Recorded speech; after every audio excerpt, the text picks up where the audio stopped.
हरियाणा की हर अपडेट के लिए बेल आइकन दबाएं और सब्सक्राइब करें STV हरियाणा न्यूज। नमस्कार, हमारे खास कार्यक्रम खत्म होगा कोरोना काल में आपका स्वागत है। आपके साथ मैं हूं नंदिनी। आज हम आपने इस कार्यक्रम में कोरोना के बढ़ते कहर पर पूरी विस्तार से चर्चा करेंगे और अपने एक्सपर्ट से जानने की कोशिश करेंगे कि आखिर कोरोना की दूसरी लहर इतनी खतरनाक क्यों है। तो चलिए शुरू करते हैं खास कार्यक्रम खत्म होगा कोरोना काल।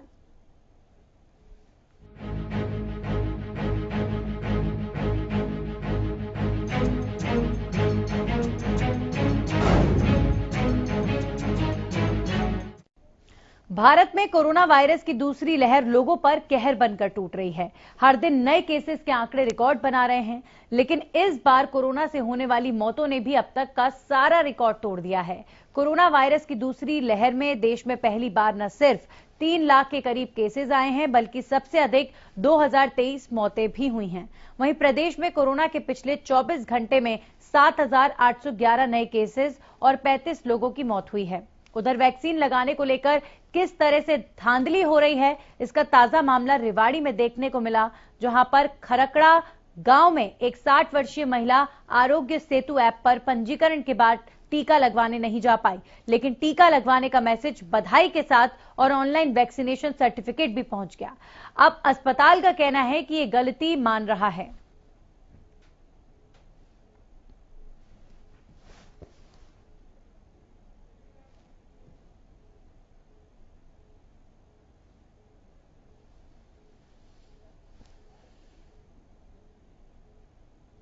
उधर लगातार बढ़ रहे कोरोना के मामलों के बीच प्रवासी मजदूरों का पलायन भी शुरू हो गया है। दरअसल दिल्ली में लॉकडाउन लगने के बाद अब प्रवासी मजदूरों में एक डर का माहौल बन गया है कि कहीं सरकार अब हरियाणा में लॉकडाउन लगाने की घोषणा न कर दे, और इसी डर के चलते प्रवासी मजदूर अब शहर छोड़कर अपने गृह राज्य जा रहे हैं। दिल्ली में लगे 6 दिन के लॉकडाउन के बाद दिल्ली NCR के लगते हुए एरिया में उसका असर देखने को मिल रहा है। इस समय मौजूद हूं गुरुग्राम के राजीव चौक पे, जहां आप देख रहे हैं जो प्रवासी मजदूर हैं वो पलायन करने को मजबूर है, और आप देख रहे हैं कि दर्जनों यहां बसें लगी हुई हैं और लोग हैं जो कोरोना का डर है उससे बेखबर नजर आ रहे हैं। एक के ऊपर एक लोग खड़े हैं और ऐसे में आप देख रहे हैं कि कितनी भीड़ वाला ये जगह है और जहां दर्जनों बसें खड़ी हैं और जो लोग हैं वो अपने घर जाने के लिए मजबूर है। हालांकि प्रदेश सरकार और जिला प्रशासन के द्वारा अपील जरूर की जा रही कि आप यहाँ ही रुके, हरियाणा में अभी लॉकडाउन की तरफ नहीं लेके जा रहे हैं, और उसके बाद भी आप लोगों की भीड़ देख सकते हैं। तो ऐसे में लोगों से जानते हैं क्या कारण है जो वो प्लान के लिए मजबूर है, क्योंकि एक शख्स खड़े अभी तक भी ये मास्क नहीं लगा रहे, तो कहीं ना कहीं कोरोना का डर इनको नहीं है। नाम क्या है आपका? नाम मेरा सुरेश। कहाँ जा रहे हैं सुरेश जी? बिहार जा रहे हैं। क्या कारण है?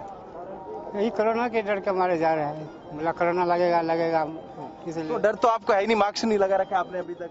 नहीं लगा है, घर में गए ना सर। हाँ, तो डर, इसका मतलब डर नहीं है आपको? डर है, बहुत है। तो फिर अभी भी आप मास्क नहीं लगा रहे? नहीं लगा है। तो ऐसे में आप देख रहे हैं लोग अभी भी लापरवाह नजर आ रहे हैं और उसके बाद सरकार के ऊपर ठीकरा फोड़ दिया जाता है। काफी लोग हैं, इनसे जरूर बात करना चाहूंगा। कहाँ जा रहे हैं आप? बिहार। क्या कारण है जो एकदम बिहार इतने सारे लोग? काम धाम बंद हो गया सर। हाँ, इसीलिए लॉकडाउन लग गया ना दिल्ली में। तो हरियाणा में और गुड़गांव में अभी लॉकडाउन नहीं, सरकार भी अपील कर रही है लोगों से कि आप ना जाएं, और हरियाणा भी लॉकडाउन की तरफ नहीं जा रहे। हम लोग को लग रहा है बाय द वे लग जाए, इसलिए जा रहे हैं। जी सर। तो इतनी सारी भीड़ है और सरकार की गाइडलाइन से मास्क लगाए और सोशल डिस्टेंसिंग का पालन करें। एक बस में जहां 50 से 40 लोग आते हैं उसमें 100 लोग भर के जा रहे हैं, तो क्या खतरा नहीं है? वो तो है, लेकिन फिर भी क्या कर सकते हैं, अब क्या जाना है बाय द वे, कहीं पिछले बार जैसे फिर लग जाए, इसलिए जा रहे हैं। किराया पहले के मुकाबले अब ज्यादा लिया जा रहा है? हाँ जी, पहले के मुकाबले डबल लिया जा रहा है। कितना किराया था पहले और अब कितना है? पहले 1000 रुपया था, अभी 2000 है। हाँ, डबल का है, डबल का है। क्या करें? 3000 किराया बढ़ गया। 3000 रुपए किराया हो गया। पहले कितना दिया? पहले 1000 रुपया था, उसके बाद क्या कहते हैं अभी के मौसम में जो है आप ले रहा है 2000, 2500, 3000, 3500 ऐसे चल रहा है। कहाँ जा रहे हैं आप? बिहार जा रहे हैं, अररिया जिला। तो बोला दिने दिन बढ़ता जाएगा, ठीक है, तो क्या तो कहीं ना कहीं लोगों को आर्थिक मंदी का भी असर झेलना पड़ रहा है। जिस तरीके से पहले 1000 रुपए इनसे किराया वसूला जाता था, लेकिन अब जो बस मालिक है उनकी चलते अब इनसे 3000 रुपए वसूले जा रहे हैं। और आप देख रहे हैं कि बेखबर लोग हैं और आप देख रहे हैं किस तरीके से टिकट दिखा के बस के अंदर एंट्री कर रहे हैं, जहां सरकार ने बस के अंदर एक सीट छोड़ के एक व्यक्ति की बात कही थी और वहीं पर जो ये बस मालिक है ये बाज नहीं आ रहा। और ऐसे में आप देख रहे हैं कि किस तरीके से लोगों को, और जो ये बस कंडक्टर है ये खुद मास्क नहीं लगा रहे हैं। भाई अंदर रुक जाओ। नाम क्या है भाई? आप देख रहे बेखबर है क्योंकि नाम तक नहीं बता रहे और मास्क नहीं लगा रहे, तो लापरवाही कहीं ना कहीं प्रशासन की भी यहाँ लापरवाही देखने को। नाम क्या है भाई? कहाँ जाएगा भाई? दरभंगा जाएगा भाई साहब, दरभंगा। अच्छा, किराया पहले के मुकाबले ज्यादा लिया जा रहा है? हाँ, ज्यादा लिया जा रहा है। 25 किराया लिया जा रहा है? 2500 रुपए। अच्छा, पहले कितना था? हाँ, बहुत। बैग का पैसे 100-100, 200 रुपए ले रहे हैं। तो कोरोना के खतरे में ये मास्क नहीं लगा रहे फिर भी आप बस में चढ़ रहे हैं? नहीं, गलत है ना। मजबूरी है सर, जाना तो पड़ेगा। क्या मजबूरी है? मजबूरी है, जैसे शादी हो गई तो जाना तो पड़ेगा ही किसी को भी। कहाँ जाना है? सर बिहार जाना है। अच्छा, क्या कारण है जो एकदम बिहार आप जा रहे हैं? सर जैसे दिल्ली में लॉकडाउन लग चुके हैं सर, हरियाणा में लॉकडाउन लग जाए, ज्यादा तकलीफ झेलने पड़ेंगे ना सर, इसलिए हम लोग सब जा रहे हैं यहाँ से। सरकार की तरफ से अभी गाइडलाइन जारी की है कि आप यहीं रुके, हरियाणा लॉकडाउन की तरफ नहीं है? नहीं सर, हमें तो कोई खबर नहीं अभी तक। तो किराए में भी बढ़ोतरी बहुत है सर, बहुत है। 1000 रुपए था, अभी सर 4000 रुपए ले रहे हैं। सर मान लो गरीब आदमी जिसके पास पैसे नहीं, वो कैसे जाएंगे बिहार? तो एक बस में सरकार ने कहा कि काफी कम लोग जाएंगे, एक सीट छोड़ के खाली लोग, लेकिन इसमें सीट से भी ज्यादा लोगों को लेके जा रहे हैं। तो सर ये बस वाले गलती है ना सर, पैसे कमाने के चक्कर में ऐसे कर रहे हैं ना, तो उसका गलती है ना। नहीं बैठाना चाहिए आदमी की, पब्लिक को। तो सोशल डिस्टेंस देखने को नहीं मिल रहा, आप देख रहे हैं? कुछ नहीं है सर, कुछ नहीं है, बिना मास्क के सब बैठे हुए हैं, कुछ नहीं, सोशल डिस्टेंस वगैरह कुछ नहीं है सर। प्रशासन टाइट करेगा तो क्यों ऐसा होगा? प्रशासन तो कोई है ही नहीं यहाँ पे। प्रशासन रहेगा तभी तो टाइट होगा ना, ये तो मर्जी से लेंगे ही, यही बात है बस। उतना ही लेगा ये। तो ऐसे में आपने देखा लोग काफी पीड़ित भी नजर आ रहे हैं, क्योंकि बस जो मालिक है उनकी मनमानी के चलते उनकी जेब पे भी काफी असर पड़ा है। जहां एक तरफ वो 1000 रुपए पहले देते थे, लेकिन अब 3 से 4000 रुपए उनसे वसूले जा रहे हैं। और जो कंडक्टर था उसने नाम बताने से इनकार कर दिया और साफ तौर पे जो आपने देखा जिस तरीके से बिना मास्क के भी वो बस के अंदर जो यात्री हैं उनको भर रहे हैं। तो ऐसे में कहीं ना कहीं जिला प्रशासन की भी जिम्मेवारी बनती है, जहां एक तरफ सरकार और फिर जिला प्रशासन लोगों को गाइडलाइंस जारी कर रही है और साथ ही साथ उनको अवेयरनेस कैंप चला रही है। लेकिन उसके बाद जो प्रवासी मजदूर है वो अपने घर की तरफ रुक कर रहे हैं और ऐसे में सरकार या फिर प्रशासन का कोई भी नुमाइंदा यहाँ नजर नहीं आ रहा, तो जिससे कि कोरोना के जो मामले हैं उनकी संख्या बढ़ सकती है। कैमरामैन मुकेश के साथ संजय राठौर, हरियाणा न्यूज। और इस पर हमारे साथ हमारी सहयोगी रमाकांत जुड़ गए, सीधा उनसे बात कर लेते हैं। रमाकांत, जिस तरीके से अभी हालात बने हुए हैं और कोरोना के मामले लगातार जिस रफ्तार से बढ़ रहे हैं और मजदूर जो हैं वो अपने गृह राज्य लौट रहे हैं, ऐसे में संक्रमण का खतरा और ज्यादा बढ़ रहा है, तो ऐसे में अगर ओवरऑल कहें तो प्रशासनिक रूप से क्या भूमिका प्रशासन की नजर आ रही है? किस तरीके से यहां पर मजदूरों को रोका, क्या कोई कोशिश की जा रही है? क्योंकि प्रधानमंत्री की अपील के बाद तो कम से कम सरकारों को अलर्ट मोड पे रहना चाहिए कि वो मजदूरों को जो है यहां से लौटने ना दें। चंद्र दैया ने लगातार लोगों से अपील कर रहे हैं कि लॉकडाउन नहीं लगेगा, आप अपने स्थान पर रहें। साथ ही उन्होंने अपील भी करी है कि आप कोरोना से बचकर रहें, जो कोरोना की गाइडलाइन है वो बता के रखें। लेकिन जो प्रवासी मजदूर है, मैं झज्जर की तो बात करूंगा, झज्जर से बहुत कम लोग हैं जो प्रवासी मजदूर अपने घर की तरफ गंतव्य कर रहे हैं, लेकिन बहादुरगढ़ की तरफ वो जा रहे हैं और गुरुग्राम की तरफ जाकर वो लोग अपने अपने गाँव में जा रहे हैं, क्योंकि झज्जर से उनको सीधा बिहार या उत्तर प्रदेश की बसें नहीं है, इसलिए उन्हें अपने रोहतक में या फिर वहां से गुड़गांवा या फिर उनको बहादुरगढ़ से वो ट्रेनें मिल रही है और वो वहां से अपने घर लौट रहे हैं। कितना भी प्रशासन कितना भी उन लोगों के साथ कितना ही सख्ती से काम कर रहा है, कितना ही उन लोगों से अपील कर रहा है, लेकिन जो मजदूर है वो जब हरियाणा न्यूज से उनसे बात करने की कोशिश करी, उन्होंने कैमरे पे तो साफ तौर पर मना कर दिया। उन्होंने कहा कि सरकार ने पिछले साल भी हम लोगों को यहाँ रोक दिया, ना यहाँ खाने की व्यवस्था थी ना रहने की व्यवस्था थी और हमें 1 साल यहाँ रुकना पड़ा। तो उन्होंने साफ तौर पर कहा हम अपने घर लौट जाएंगे, चाहे भूखे रहेंगे, लेकिन हम अपने परिवार के साथ रहेंगे। लेकिन हमने जब समझाया कि लॉकडाउन नहीं है तो उन्होंने साफ तौर पर कहा, दिल्ली भी ऐसा बोल रही थी कि लॉकडाउन नहीं है, लेकिन दिल्ली में भी लॉकडाउन लगा दिया गया है, इसलिए हमें अपने घर लौटना होगा। जी बिल्कुल रमाकांत, आप अगर बात करें लगातार कोरोना के बढ़ते मामलों की, बीते 24 घंटे में 3 लाख के लगभग मामले आए हैं, तो क्या लोगों में अब वो डर, वो खौफ नजर आ रहा है? क्योंकि पहले कहीं ना कहीं लोगों की लापरवाही थी कि अब कोरोना और बड़ा रूप लेकर और ज्यादा भयानक रूप लेकर सब पर टूट पड़ा है, क्या अब लोग डर रहे हैं? झज्जर में सिर्फ 2 ही वजह से लोग कोरोना का भय दिखता है, या तो उनका चालान हो या पुलिस का डंडा हो, उसी के बाद ही ये लोग चेहरे पर मास्क लगाते हैं, सोशल डिस्टेंसिंग का ध्यान रखते हैं। यहाँ पे दुकानदार हो, सब्जी मंडी हो, अनाज मंडी हो, बाजारों में आप चले जाए, कोरोना के नियमों की धज्जियां यहाँ साफ तौर पर उड़ती है। और प्रशासन है कि मुख दर्शक बना हुआ है, सिर्फ रेडियो के माध्यम से हो या फोन के माध्यम से हो या फिर सोशल मीडिया के माध्यम से वो अपील करते हैं, लेकिन ग्राउंड पर जमीनी जो धरा पर वो उतर कर प्रयास नहीं कर रहे हैं। बाजारों में सरेआम धज्जियां उड़ाई जा रही है। उसके बाद में यहाँ पर जो नाइट कर्फ्यू लगाया गया है, नाइट कर्फ्यू का यहाँ असर है। पुलिस कर्मचारी यहाँ 9 बजे से ही ग्राउंड पर उतर जाते हैं, उसके बाद दुकानें बंद करा देते हैं। लेकिन आम दिनों की तरह जब आम दिन बाजार खुलते हैं, सवाल, चूंकि झज्जर दिल्ली के पास है, दिल्ली के नजदीक है और दिल्ली में हॉस्पिटल्स में बेड्स खत्म हो गए हैं, ऑक्सीजन की भारी किल्लत है, तो क्या जो दिल्ली का पेशेंट है वो झज्जर की तरफ रुख कर रहा है, हरियाणा की तरफ रुख कर रहा है? नहीं, बिल्कुल नहीं। यहाँ पर एक गाइडलाइन बनाई गई है, यहाँ पर जो एम्स बनाया हुआ है बांटा, वहीं पर ही दिल्ली के मरीजों को कोरोना का जो वार्ड है वहीं पर लिया जा रहा है। और वहां पर जब हमारी डॉक्टर से बात हुई तो उन्होंने कहा यहाँ पर पुख्ता तैयारी है और यहाँ पर पूरी तरह से। और सीएमओ संजय दहिया की बात करें तो झज्जर के जितने भी अस्पताल हैं, प्राइवेट अस्पताल है, उन्होंने कहा अगर आगे भी हमें जरूरत पड़ेगी तो प्राइवेट स्कूल हो या कोई मॉल हो, उसको भी हम लोग हायर कर लेंगे और वहां पर बेहतरीन सुविधा देने की प्रयास करेंगे। क्योंकि जो कोरोना के आज जो 146 मामले आए हैं उसमें से 82 लोग ठीक होकर लौटे हैं। रिकवरी रेट लगातार अच्छा होता जा रहा है। मृत्यु दर है वो बिल्कुल नहीं है। 5 दिनों से झज्जर में कोरोना के चलते एक भी व्यक्ति की मृत्यु नहीं हुई है, वो बहुत अच्छी बात है।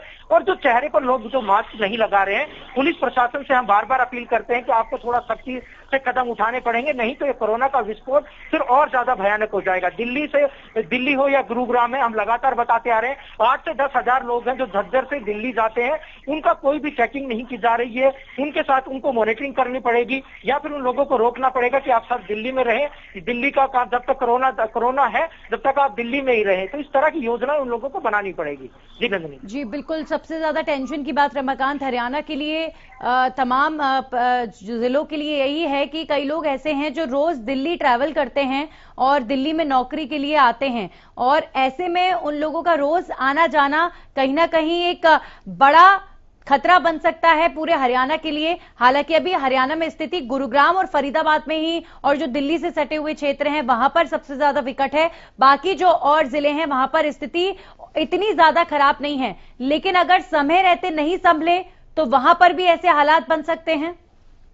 बिल्कुल, मैं आपको बता दूं कि लगातार हम झज्जर पुलिस को भी यहाँ पर सतर्क करते रहते हैं कि आप लगातार चौक चौराहे पर खड़े हो जाएं या जो बाहर से स्टेट से कोई भी व्यक्ति आए उनका कोरोना टेस्ट कराएं। हालांकि अनिल विज है, उन्होंने साफ तौर पर कहा कि जो भी बाहर से स्टेट से जो भी आएगा उनका कोरोना टेस्ट के बाद ही उनको एंट्री की जाएगी। तो इस तरह से संजय दहिया ने भी उन लोगों की एक लिस्ट तैयार की है जो दिल्ली जाते हैं या गुरुग्राम जाते हैं, उन लोगों की लिस्ट तैयार करेंगे और उसके बाद उन लोगों को मॉनिटरिंग करके उनके टेस्टिंग किए जाएंगे। उसके बाद ही उन लोगों को उनके घर पर चलिए, बहुत बहुत शुक्रिया रमाकांत आपका हमारे साथ जुड़ने के लिए। अब हमारे साथ फतेहाबाद से अजय मेहता हमारे सहयोगी जुड़ गए हैं। अजय, फतेहाबाद में भी कोरोना कहर बरपा रहा है और लगातार मामले बढ़ रहे हैं। अभी फिलहाल मैं आपसे 24 घंटे की बात करूं तो वहां पर क्या स्थिति नजर आती है? नहीं, देखिए, इस प्रकार से कोरोना के मामले लगातार बढ़ रहे हैं। फतेहाबाद के अंदर भी कोरोना के केसेस जो है बहुत ज्यादा बढ़ते नजर आ रहे हैं, क्योंकि फतेहाबाद के अंदर पिछले एक सप्ताह से जो है कोरोना का आंकड़ा लगातार 100 को क्रॉस करता जा रहा है। ऐसा कोई दिन नहीं निकला जिसमें 100 का कम से कम 100 जो है पेशेंट नहीं आए हो। आज भी जो अभी तक जो है रिपोर्ट प्राप्त हुई है 226 केसेज ऐसे हैं जो सामने आ चुके हैं और अब तक फतेहाबाद के अंदर 150 के आसपास जो लोगों ने अपनी जान गंवाई है।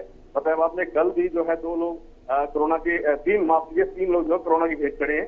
ऐसे में बिल्कुल अंदाजा लगाया सकता है कि फतेहाबाद में कोरोना की स्थिति क्या रही होगी। फतेहाबाद में एक बार तो केवल एक केस था, अभी 1 महीना पूरा नहीं हुआ है और ये केस बढ़ के जो एक्टिव केसेज है वो 2000 के करीब पहुंच चुके हैं। नंदनी जी बिल्कुल। अगर मैं बात करूं अस्पतालों की व्यवस्था की, तो जो हालात यहाँ दिल्ली में बने हुए हैं या गुरुग्राम में बने हुए हैं, अस्पतालों में बेड्स नहीं है, ऑक्सीजन सिलेंडर्स खत्म हो गए हैं, दवाइयों की भारी किल्लत है, तो क्या फतेहाबाद में स्वास्थ्य विभाग पूरी तरीके से तैयार है? अभी वहां पर स्थिति क्या है?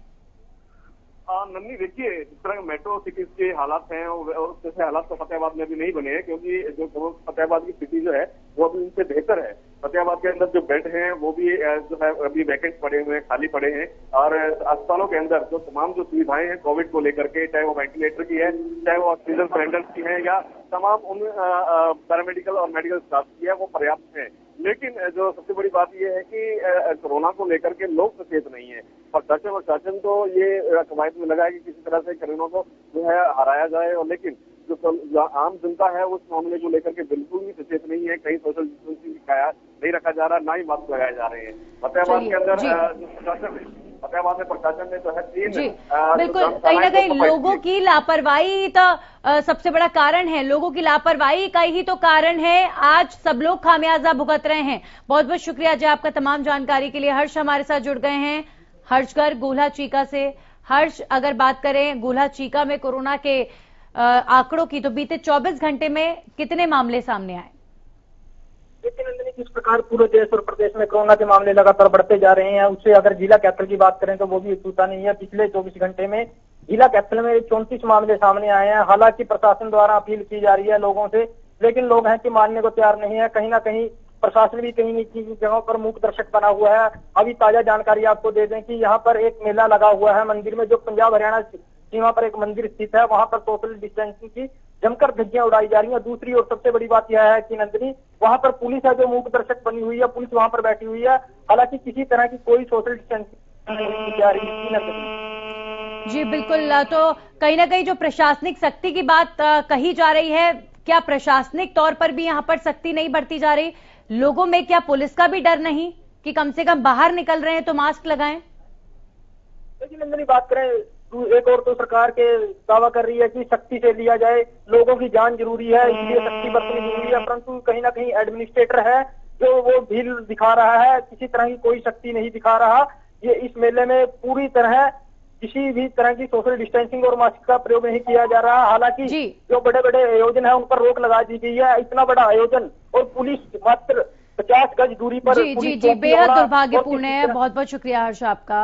बेहद दुर्भाग्यपूर्ण है कि इतनी विकट परिस्थितियों में भी कार्यक्रम हो रहे हैं, मेले लग रहे हैं, उन मेलों में सैकड़ों की संख्या में, हजारों की संख्या में लोग जा भी रहे हैं और वहां पर मास्क नहीं लगा रहे हैं, सोशल डिस्टेंसिंग की धज्जियां उड़ा रहे हैं। तो ये कहीं ना कहीं दर्शाता है कि इतनी विकट परिस्थिति में भी जब कुछ लोग गंभीरता को नहीं समझ रहे हैं, या मैं प्रशासन पर भी सवाल खड़े करूंगी कि इतनी गंभीर स्थिति में भी नहीं एहतियात बरती जा रही है, तो आगे